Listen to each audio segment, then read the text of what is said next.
Sikap pongah. Sikap pongah itu ditunjukkan oleh Ketua Umum Partai Golkar yang baru, Ketua Umum Partai Golkar titipan dari istana.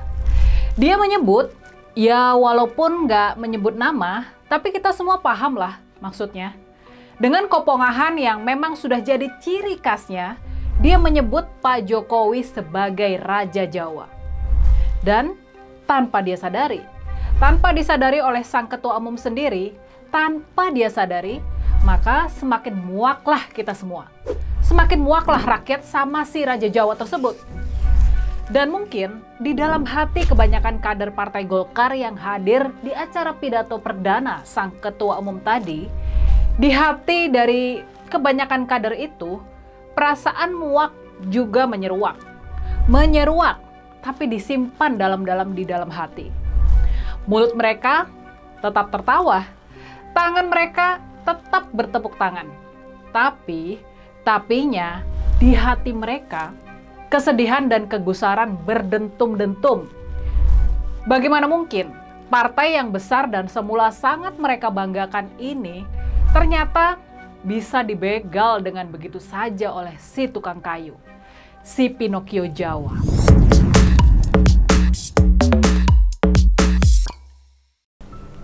Hanya berselang sehari dari pidato Ketua Umum Partai Golkar yang baru itu, rasa muak rakyat menyeruak di jalanan, di banyak kota di seluruh Indonesia.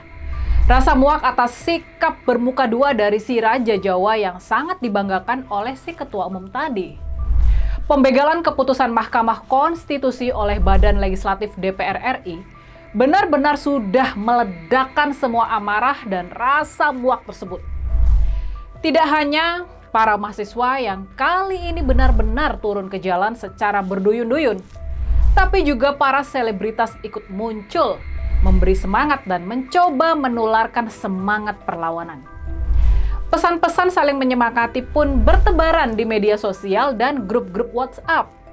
Bagaimana pekik merdeka yang disuarakan di zaman perjuangan mempertahankan kemerdekaan sekitar 79 tahun yang lalu. Maka, semakin siang dan semakin sore hari bergulir, semakin banyak juga masyarakat yang ikut turun ke jalan. Mereka ingin melampiaskan kemuakan, kemarahan, kejengkelan, dan rasa putus asa. Mereka marah bahwa tata cara berbangsa kita dirusak sedemikian rupa oleh si Raja Jawa tadi. Mungkin semua ini memang di luar dugaan.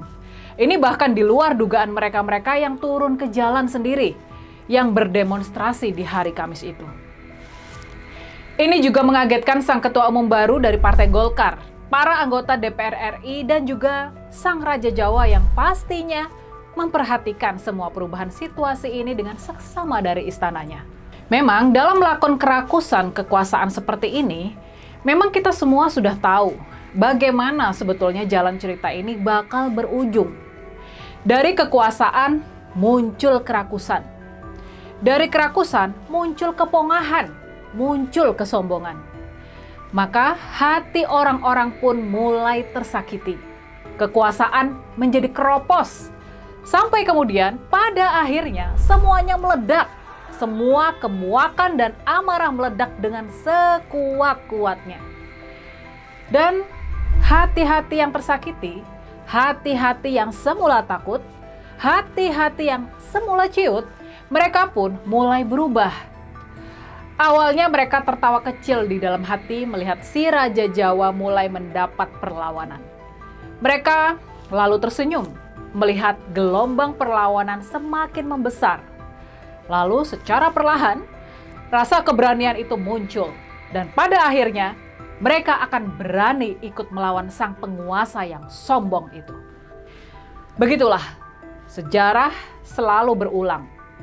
Tapi sayangnya, mirisnya, manusia ini tidak pernah belajar dari kisah-kisah di masa lalu. Selalu saja muncul kepongahan kalau mereka bakal bisa mengatasi semuanya.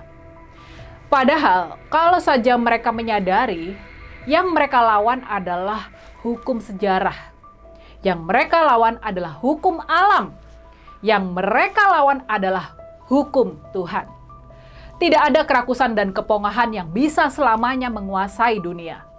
semua bakal berakhir dengan kehancuran.